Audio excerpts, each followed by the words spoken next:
Coucou tout le monde, j'espère que vous allez bien. Aujourd'hui on se retrouve avec Kenza. Kenza, comment ça va? Bah ça va et toi? Ça va, super, je suis super contente d'être avec toi aujourd'hui. Moi aussi, vraiment, ça me fait trop plaisir d'être là. Trop bien. Vraiment. Est-ce que tu peux te présenter de la façon dont tu le souhaites? Oui, bah moi c'est Kenza Benabderazik, j'ai 21 ans. J'ai commencé une licence en économie après mon bac parce que c'était pas très clair dans ma tête, un peu comme tout le monde en terminale. Et j'ai eu ma licence et c'est pendant le confinement que je me suis rendu compte que c'était pas vraiment ce que je voulais. Et c'est comme ça que j'ai commencé mes études en périnatalité. Voilà. C'est super. C'est un peu comme ça que je me représente en ce moment. C'est trop bien, c'est un parcours qui est différent en fait, justement différent et que je trouve... j'ai trop hâte d'en parler. Oui, grave. Est-ce que tu pourrais nous parler de la Kenza quand elle avait 5 ans? Quand tu étais une 5 enfant, ans. c'était quoi tes rêves? Tu aspirais à quoi? C'était quoi tes copines? Tu faisais quoi avec tes amis? Genre des choses simples. Moi déjà à 5 ans, j'aimais trop la danse. Et ça me suit jusqu'à aujourd'hui. J'ai toujours aimé la danse, j'ai toujours été sociable. Quand j'étais plus petite, j'avais mes copines, que j'ai d'ailleurs encore aujourd'hui. J'ai toujours été très famille, très sentimentale, très proche de ma mère, jusqu'à maintenant encore. Et à 5 ans déjà, je savais que j'aimais les bébés et que j'aurais voulu faire un travail qui tourne autour des bébés. Mais c'était pas clair pour moi à cet âge-là. Et quand je grandissais, je pensais que je voulais être pédiatre. Je me suis rendu compte que j'étais un peu trop sensible pour être pédiatre. Après, je me disais pourquoi pas ouvrir une crèche plus tard. Mais je savais que j'aimais déjà les bébés, mais voilà, c'est tout. C'est comme ça que j'étais à 5 ans. Très famille, très sociable. Et voilà. Est-ce que tu pourrais nous parler de ta sensibilité? Ma sensibilité? Ouais. On m'a toujours appelée Kenza Dmea. Je pleure... Enfin, avant, quand j'étais plus petite, je pleurais pour un oui, pour un non. J'étais très, très sensible, très jalouse aussi avec ma famille. Voilà. Mais plus j'ai grandi et plus je me suis endurcie, on va dire. J'ai un peu changé à ce niveau-là, mais quand même j'étais très sensible. Et c'est un trait de caractère qui me représente beaucoup, la sensibilité. Mais je ne saurais pas en parler. Il faut que ma mère, elle vous en parle. Mais vraiment. Elle voit vraiment ce que tu veux dire. Ouais. Mais voilà. Qu'est-ce qui, à 18 ans, a fait que tu as choisi d'aller en licence d'éco et pas quelque chose d'autre, justement la licence d'éco? Parce que j'ai fait un bac ES, économique et social, et je savais tellement pas vraiment où est-ce que j'allais que je me suis dit je vais choisir un parcours un peu général. Comme beaucoup d'entre nous, on sait pas trop, du coup on se dit on va faire une école de commerce ou une licence, à part pour ceux qui savent, et ça moi j'ai toujours admiré ceux qui savaient depuis très longtemps ce qu'ils voulaient faire. Moi j'avais une idée mais c'était pas clair parce qu'au Maroc on n'a pas encore des métiers qui sont développés comme en France autour de la périnatalité. On a juste gynécologue, pédiatre. Je me voyais pas faire ces métiers-là. Du coup, je me suis dit, je me lance. Je fais juste une licence générale, donc c'est 3 ans d'administration économique et sociale. Pour moi, c'était la continuité de mon bac. Ça allait me laisser le temps de savoir un peu plus ce que je voulais. Et voilà. Et donc, j'ai commencé ma licence en économie. Bon, j'étais assidue, j'ai réussi mes partiels, j'ai validé. Mais je sortais de cours et je me demandais à quoi ça me servirait, tu vois. Et comment t'as vécu ces 3 ans? C'était quoi les questions que tu te posais quotidiennement? Je voyais pas clair dans la suite, tu vois. J'aimais bien Nice, j'ai adoré cette vie. C'est les 3 ans où tu pars, tu quittes le Maroc, tu quittes ta famille, t'apprends à vivre toute seule, t'apprends à te responsabiliser. Donc moi, ça m'a appris beaucoup de choses, surtout qu'à Nice, vraiment, j'ai adoré cette ville. J'en garde de trop, trop bons souvenirs. Et j'ai vécu ces 3 années un peu normalement, quoi. J'allais en cours, je rentrais, je bossais mes partiels. Une petite vie étudiante, mais c'était pas clair. Et je me demandais quand mes 3 ans... quand j'allais finir mes 3 ans, ce que j'allais faire après. Je me demandais pourquoi je faisais ça.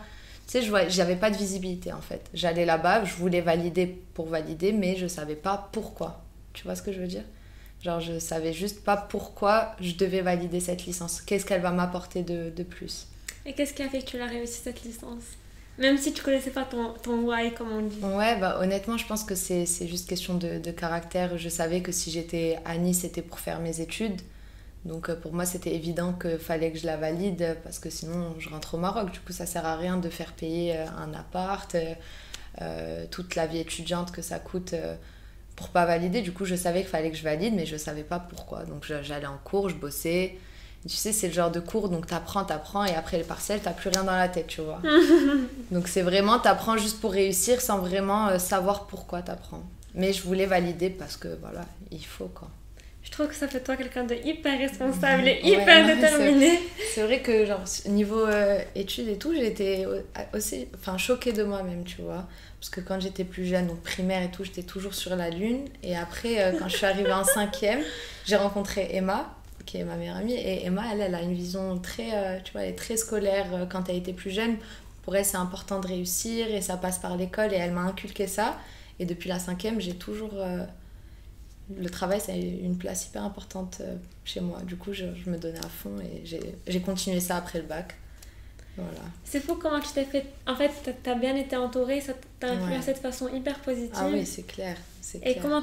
comment t'as senti en fait que Emma te rapportait tellement de bien, tu vois, qu'elle t'a tellement bien influencé. Est-ce que... Genre, comment t'as vécu cette relation? Ça t'a aidé de rester à ses côtés, genre... Ah bah oui, évidemment, parce elle m'a appris des choses qui, enfin, moi, je les voyais pas comme ça, tu vois. L'école, pour moi, c'était l'école et voilà, quoi. Alors que pour elle, l'école, c'était important. Déjà en sixième, tu vois, moi, j'ai commencé à réaliser ça de moi-même en seconde et tout. Pour elle, en sixième, c'était déjà très important, l'école. Du coup, quand on s'est rencontrés, qu'on a commencé à être copines et après meilleure amie et tout, bah, j'ai juste compris qu'en fait, elle avait raison, tu vois. Elle avait raison de se donner les moyens, de travailler pour réussir, que ça allait pas tomber du ciel. Et du coup, bah, j'ai compris ça et ça m'a suivi jusqu'à maintenant. Je trouve ça tellement inspirant, en fait. En fait, tu t'es laissé influencer. Ouais, bah oui, grave.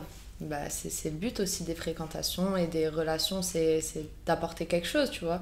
Et Emma, on en rigole aujourd'hui, genre elle sait que niveau études, niveau travail, elle m'a apporté juste une façon de voir les choses différentes, tu vois, qui m'a motivée. Parce qu'en sixième, moi j'étais à deux doigts de redoubler, mes parents ils venaient de divorcer et tout. Pour moi, l'école c'était vraiment. Et après, ouais. Et après, bah, c'est genre, depuis la cinquième, je kiffe travailler. Je te jure, c'est Voilà, je vrai. kiffe, c'est trop bien. Non, mais ouais. Et encore plus maintenant que je fais quelque chose que j'aime. Est-ce que tu pourrais nous parler de comment tu as fait ce choix? Ouais, bah, je suis passée par tellement de...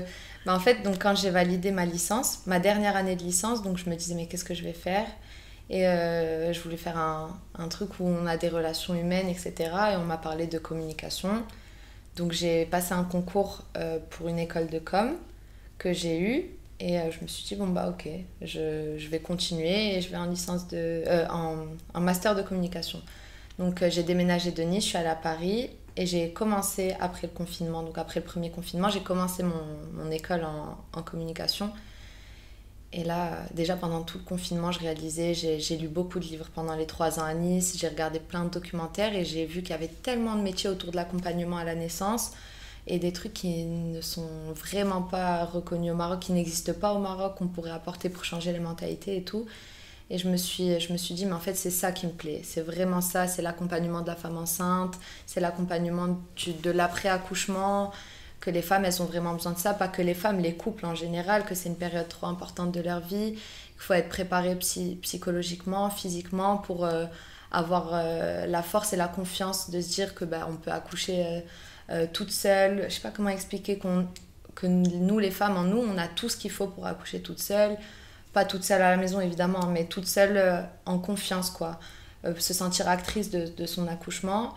Et j'ai commencé à m'y intéresser pendant le confinement. Et donc quand j'ai commencé mon master en communication, j'ai commencé à parler à ma mère en lui disant maman, je me sens pas à ma place, c'est pas ce qui me plaît. Surtout les premiers cours, c'est souvent des cours de pourquoi vous êtes là, qu'est-ce que vous faites ici. Et moi je me retrouvais là en train de dire je sais pas en fait, c'est pas là que j'ai envie d'être.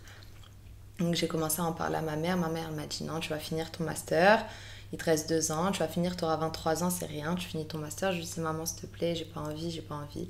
Bon, après je me suis mis dans la tête que c'est pas grave, si je commençais mes études en périnatalité qu'à 23 ans, c'est encore jeune, mais j'étais pas heureuse et en novembre ma mère est tombée malade. Donc je suis rentrée au Maroc pour rester avec elle. J'ai pris la décision de moi-même en discutant avec mes frères et mon père d'arrêter l'école. Bon, à ce moment-là, je ne pouvais pas encore en parler avec ma mère. J'ai envoyé ma lettre de démission à l'école et j'ai trouvé une formation sur Casablanca autour de l'accompagnement à la naissance. Et j'ai pris la décision de m'inscrire et de rester avec ma mère donc au Maroc jusqu'en septembre prochain. Et j'ai commencé ma formation et puis quand maman a réalisé que j'ai pris la décision toute seule d'arrêter, elle m'a dit t'as eu raison et maintenant elle comprend de plus en plus le projet que j'ai et elle est derrière moi quoi. Et j'ai décidé d'arrêter comme ça et j'ai commencé ma formation que j'adore. J'ai postulé pour une rentrée en septembre en école d'auxiliaire de puériculture et je suis trop contente. J'ai hâte d'avoir les résultats, c'est bientôt, Inch'Allah. Et voilà, vraiment on croise les doigts. Donc voilà, c'est comme ça. C'est trop bien en fait. Et j'ai plusieurs questions. Ouais. Alors, à ton avis, c'est quoi l'origine de ton amour pour la périnatalité? Genre, pourquoi quand t'étais très jeune, pourquoi très jeune t'as aimé ça? Bah, en fait, vraiment, je sais pas d'où ça vient, mais de mon plus loin souvenir, à chaque fois qu'il y avait une naissance dans la famille, j'ai toujours eu je sais pas comment dire, un truc sacré pour la femme enceinte. Déjà, quand je voyais une femme enceinte, pour moi, c'est très sacré, tu vois, depuis toute petite, hein. Et encore plus les moments de l'accouchement, tu sais, au Maroc, on a beaucoup avec le truc d'aller voir les parents à la clinique, les bouquets de fleurs et tout. Moi, à chaque fois que je venais, j'avais tellement envie de les laisser dans leur bulle. Pour moi, c'était un moment trop sacré. Et j'ai toujours aimé ça. Les bébés, j'ai toujours eu ce truc, que j'ai toujours su m'en occuper. Moi, je me rappelle qu'à mes 7-8 ans, il y a mon oncle qui est devenu papa de mon petit cousin. Et j'avais quoi, 7-8 ans et j'étais tous les jours chez eux et sa maman, elle me le laissait quoi, alors qu'il venait de naître. Mais qui fait confiance à quelqu'un de 7 ans pour un nouveau-né, tu vois? Et moi, je savais que je pouvais m'en occuper, tu vois? Et même toute ma famille me disait, tu sais très bien t'occuper des bébés et j'ai toujours aimé ça vraiment. Je sais pas d'où ça vient, mais ça vient de très très loin, depuis toujours. Les bébés et les femmes enceintes, ça a toujours été un truc... qui me passionne quoi. C'est trop bien parce qu'en fait tu t'es trouvé, c'est un peu ton identité. Oui, clairement. Ah oui, mais c'est clair, moi ça me représente à 100%. Si j'ai un mot pour me représenter, ça serait la périnatalité. C'est un monde mais tellement passionnant. Je pourrais lire et lire et lire dessus pendant des heures et c'est incroyable tout ce qu'on peut apprendre et tout ce qu'on peut comprendre. Parce que je suis sûre que pour changer le monde, il faut changer la façon dont on vient au monde. Et c'est mais la c'est base tellement de tout. beau. Comment tu m'as dit? Mais c'est vrai. Et je suis sûre que tout vient de la naissance. Et si je pouvais juste aider les couples et les bébés aussi à vivre plus en douceur ce moment-là, ce serait déjà un énorme pas pour l'humanité. C'est magnifique ce que tu dis. Voilà, je pense que c'est de là que ça vient, depuis toujours. Je saurais pas te dire. Il n'y a pas eu de quelque chose de spécial qui m'a fait naître cette passion. Ça, depuis toujours, j'adore ça. Comment tu te projettes en tant que maman? En tant que maman? Est-ce que c'est un rêve? Bon, j'imagine. Honnêtement, oui, ça a toujours été un rêve. Vraiment, depuis toute petite, ça a toujours été un rêve. Mais maintenant que je me vois travailler là-dedans, bah, je comprends tellement plus de choses et je me dis, bah, j'espère que le jour où moi, je vais être maman, bah, genre, je sais pas comment expliquer, j'espère être une bonne maman déjà. Et j'espère pouvoir vivre cette étape-là de ma vie du mieux que je peux, tu vois. Mais ouais, pour moi, c'est vraiment un rêve d'être maman. Inch'Allah, hein. Un jour. On creuse les doigts pour ça. Mais elle je là quand même. Oui, bien sûr. Ouais. Quand tu seras prête. Ouais, c'est clair. C'est clair. Et qu'est-ce qui t'a donné le courage de faire cette décision? De te dire, je vais tout arrêter, je fais ce que je veux. Honnêtement, c'est l'envie. Je fais ce que j'aime. C'est juste l'envie et c'est la certitude de m'épanouir dans ce milieu-là, tu vois. Je me disais, si je continue mon master en communication, ça fait quand même de l'argent, 2 ans d'études. Et je savais que en fait, pendant le confinement, j'ai vraiment réalisé et j'ai construit tout mon projet professionnel. Et c'est tellement clair dans ma tête. C'est comme je te disais tout à l'heure, quand j'étais en licence, j'allais en cours, mais sans savoir pourquoi. Là, à chaque fois que je lis un livre, ou à chaque fois que je fais une formation, ou à chaque fois que je parle de ça à quelqu'un, mais en fait, je sais pourquoi je suis en train de faire ça et je sais... dans quel but je fais ça et pourquoi je fais ça et chaque étape en fait elle me rapproche de mon rêve, tu vois. Et donc j'étais persuadée que j'ai même pas eu du mal ou aucune fois j'ai douté sur cette décision, tu vois. Ça a été, je pense, la plus grande décision de ma vie jusqu'à aujourd'hui, c'est de commencer ces études là et ça a été la meilleure aussi. C'est vraiment un énorme projet derrière dans ma tête, c'est un projet tellement grand et j'ai envie de prendre le temps de faire le maximum d'expérience avant ça, quoi. Super. Pour toi, c'est quoi la différence entre la Kenza d'avant et la Kenza d'aujourd'hui? En fait, entre novembre et aujourd'hui, j'ai énormément changé. Je sais pas pourquoi, mais juste le fait d'avoir... C'est pour ça. Ouais, le fait d'avoir pris cette décision-là, le fait d'avoir commencé ces études-là, ça m'a fait réaliser que... Comme si j'avais grandi d'un coup, tu vois. Comme si d'un coup j'avais réalisé qu'en fait là je suis en train de travailler pour mon avenir, tu vois. Avant j'avais l'impression d'être encore au lycée quand je faisais mes études. J'allais au lycée, j'allais à la fac, mais je savais pas pourquoi, tu vois. Et là, au moins, je sais pourquoi je fais ça. Donc j'ai l'impression d'avoir tellement grandi d'un coup. Ça m'a hyper changé ces derniers mois. Puis d'être restée au Maroc, d'avoir fait une formation ici au Maroc, ça m'a hyper ouvert l'esprit sur plein de choses. Et j'ai réalisé que quand on sait ce qu'on veut, ou quand on fait quelque chose qui nous passionne, en fait, il n'y a pas plus épanouissant que de faire vraiment ce qu'on aime. Et je souhaite à tout le monde de trouver une passion ou un métier qui correspond un minimum avec quelque chose qui nous passionne. Parce que vraiment, là, je me réveille tous les jours, je suis heureuse. Vraiment, je suis... Alhamdoulilah. J'espère que ça va continuer comme ça et que je vais réussir à avancer dans tous mes projets. Mais si je me donne les moyens, Inch'Allah, ça pourra que le faire, j'espère. C'est trop beau. Voilà. T'as dit c'est donner les moyens. Et pour Ouais. toi, comment tu t'es donné les moyens? Bah, en prenant cette décision, déjà, ça a été... parce que c'est quelque chose que je voulais faire. Et tu sais, je restais dans j'ai envie de faire ça. Mais je le faisais pas. Tu vois ce que je veux dire?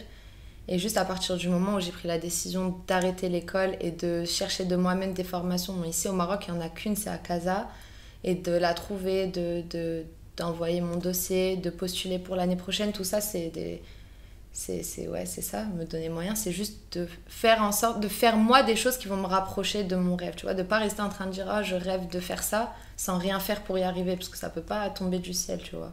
J'aurais pu rester dans mon master en communication et me dire ouais bah je vais voir, j'espère, mais ça va pas me tomber dessus, tu vois, il faut que j'aille le chercher ce rêve, et c'est ce que j'essaye de faire, et voilà. En fait, t'es sortie de ta zone de confort et t'as fait un choix. Clairement, ouais, c'est ça. Tu sais, j'ai l'impression qu'on a... En fait, nos parents ou même nos proches nous construisent, tu vois, un idéal de vie qui est leur idéal et pas forcément le nôtre, Mais tu oui, vois. c'est clair. Le fait de déconstruire ce que eux veulent pour nous et définir ce que nous, on veut pour nous, ça change tout. Ouais, c'est sûr. Mais je sais que ma mère, ça l'a tranquillisée de se dire elle a un master, tu vois. Ouais. Juste avec elle a un master, ça l'a tranquillisée. Elle se disait si jamais quoi que ce soit, elle me disait mais finis ton master et fais ces études-là que tu veux faire sur la périnatalité et imagine si ça marche pas, t'as un master, tu vois.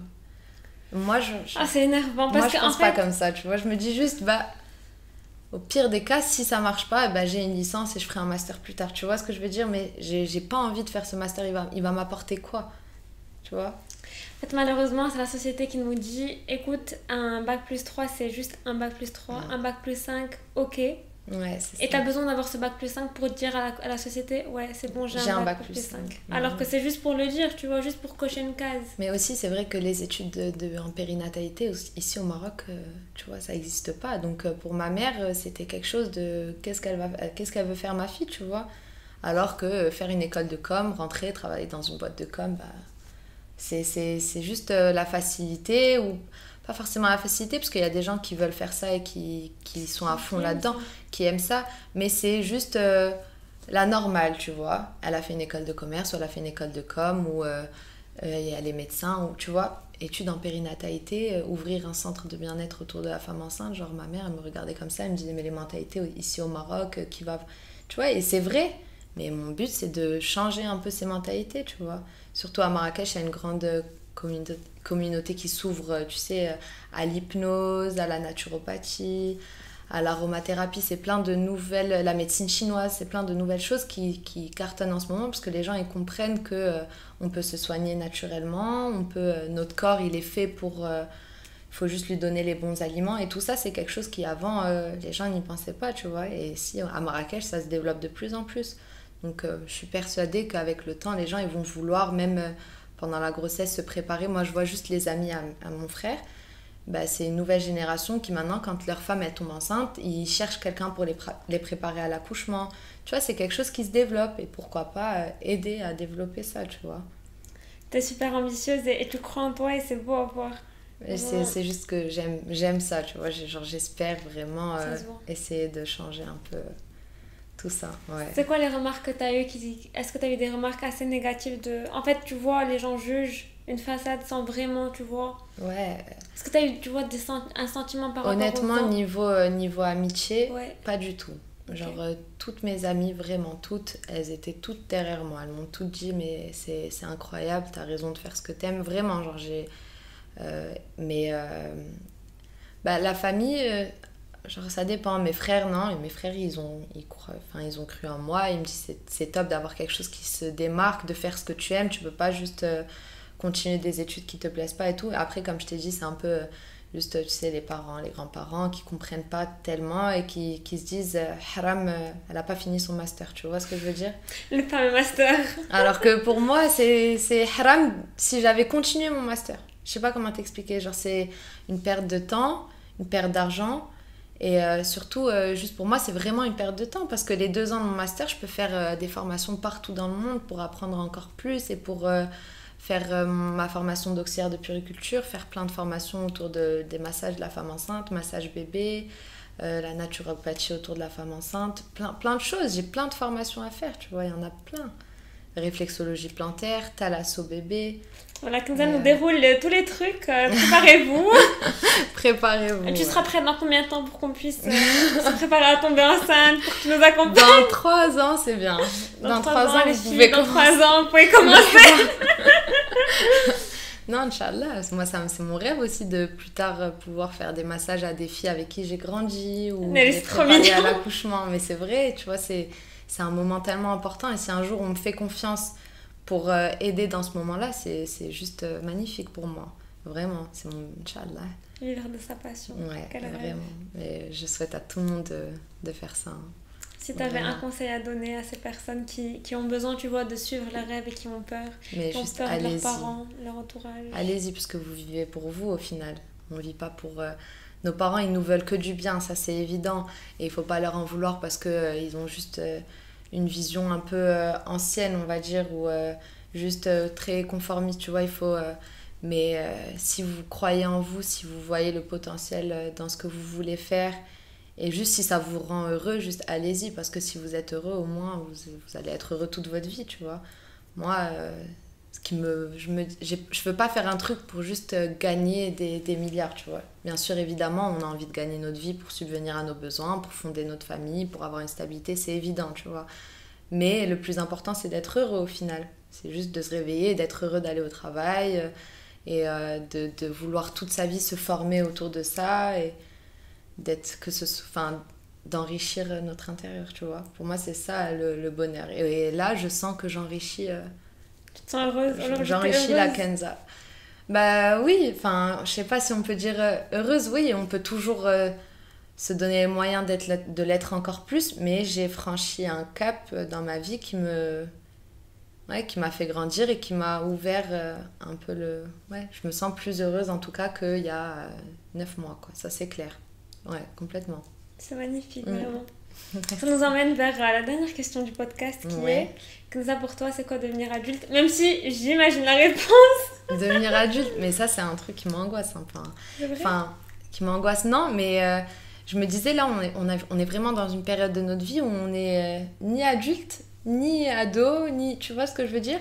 On est adulte en soi, mais on est dans une période où on se rend compte que la fin de nos études approche, en tout cas pour la majorité d'entre nous, enfin de ma génération 99, parce que soit on est en 4e année, soit il nous reste 1 an ou 2 ans, tout dépend des études. Ceux qui font médecine, il leur en reste beaucoup. Mais on est dans un âge où on sent que ça approche, là où on va devoir subvenir à nos besoins tout seul, où on aura toujours nos parents derrière, mais bon, on a envie quand même de... Et moi, c'est une partie qui m'angoisse un peu, juste de me dire... tu sais, gérer nos factures tout seul, tout faire tout seul, nos loyers, l'eau, l'électricité. Bon, là, on est en France et souvent, c'est nos parents qui nous aident du Maroc, mais quand on va devoir le faire nous-mêmes, et devenir adulte, pour moi, c'est juste quand on peut tout faire tout seul, quoi. Quand c'est nous qui aidons nos parents. Moi, c'est mon but, Inch'Allah, genre pas forcément financièrement, mais de rien d'avoir à demander à mes parents, c'est pour moi, là, t'es adulte. Être indépendante financièrement. Ouais, complètement. Est-ce que t'en as envie ou ça te fait peur? Non, honnêtement, j'en ai envie. Ça fait un peu peur juste parce que c'est une étape de la vie, mais je me dis que tout le monde passe par là et qu'au contraire, une fois que t'es indépendant financièrement, je pense... Financièrement et même moralement, tu vois, juste l'indépendance totale, de se sentir bien, de faire ce que tu veux, de pas devoir avoir à demander de l'argent ou avoir à demander l'autorisation de faire quoi que ce soit. Une fois que tu sais où tu vas, tu sais ce que tu veux et tu fais en sorte d'y aller toute seule, là pour moi c'est magnifique. Mais ça angoisse un peu, mais bon. c'est En bientôt. fait, on était censé conclure, mais t'as dit un truc hyper important, c'est demander l'autorisation, demander à ses parents. Et en fait, tu vois, il y a plein de choses qui tournent autour de ça, tu vois. Le fait Ouais. qu'on a toujours besoin des approval de nos parents. On a toujours besoin qu'ils nous disent « Oui, tu peux faire ça. Oui, tu peux faire ça. » Bah ouais, mais oui, c'est clair. Bah oui, honnêtement, parce que en même temps, on peut pas juste venir et je sais pas comment expliquer. Moi, en fait, moi, j'ai eu la chance d'ouverture dans une famille, enfin de grandir dans une famille très ouverte d'esprit, où on m'a un peu laissé faire comme je voulais. On m'a pas trop, on m'a mis des limites évidemment, on m'a donné des principes et des valeurs, mais on m'a toujours dit fais les choses devant nous, tu vois, ne nous cache rien. Et bon, j'ai une très très bonne relation avec toute ma famille, mais t'as quand même envie de les rendre fiers ou de juste de te dire bon bah ils sont d'accord avec ça. Moi genre je sais que si là ma mère elle était encore contre les études que je ferais, je les ferais quand même, mais au fond je serais pas tranquille, tu vois, parce que j'ai ce truc de me dire ma mère elle est pas derrière moi, je sais pas comment expliquer, mais d'un côté au bout d'un moment quand tu veux faire quelque chose, t'expliques à tes parents, s'ils comprennent pas, ils comprennent pas, et tu fais ce que tu vois ce que je veux dire. Est-ce que tu aurais pris cette décision si tes frères n'étaient pas derrière toi? Je pense que oui. Je pense que je l'aurais pris, mais j'ai eu un peu plus de facilité quand ma mère est tombée malade et que je suis rentrée. Je l'ai dit comme ça. J'ai dit, moi, j'arrête mes études. Je sais que c'est pas ce que je veux faire. J'ai envie de faire ça. J'étais sûre de moi. Et je sais que si derrière, je me serais mangé, non, Kenza, c'est n'importe quoi. Tchrbert, tu dois pas faire ça. Continue ton master. Bah, déjà, t'as plus de mal à prendre cette décision parce que... bah tu peux pas, tu vois ce que je sais pas comment expliquer, je peux juste pas venir et leur dire non je fais ce que je veux. Bah non, aujourd'hui je fais pas vraiment ce que je veux, on a toujours nos parents derrière, c'est eux qui payent nos études, c'est eux qui payent, s'ils veulent te dire tu restes au Maroc, tu vois. Mais non, honnêtement je sais que je l'aurais fait, j'aurais tout fait pour continuer, mais ça m'a juste rassurée dans mes propres choix qui étaient déjà très clairs, mais ça m'a juste surtout mes frères, je suis la seule fille. Et quand ils sont derrière moi, bah, je suis hyper contente, tu vois, parce que je sais qu'ils sont fiers de leur petite sœur. Pour moi, c'est hyper important. Je suis la petite, ouais, c'est cool. C'est trop mignon. Voilà. Merci beaucoup, Kenza, pour ce moment. Bah, merci à toi, c'était trop cool. Ça fait trop plaisir de te voir déjà, de discuter. Je suis trop fière de ton podcast. C'est trop chou, merci. By the way, on est cousines au second degré. Ouais, voilà. Exactement, c'est vrai. Je vous embrasse tout le monde, j'espère que ça vous a plu, à très vite. Bah, merci beaucoup, à très vite. Bisous.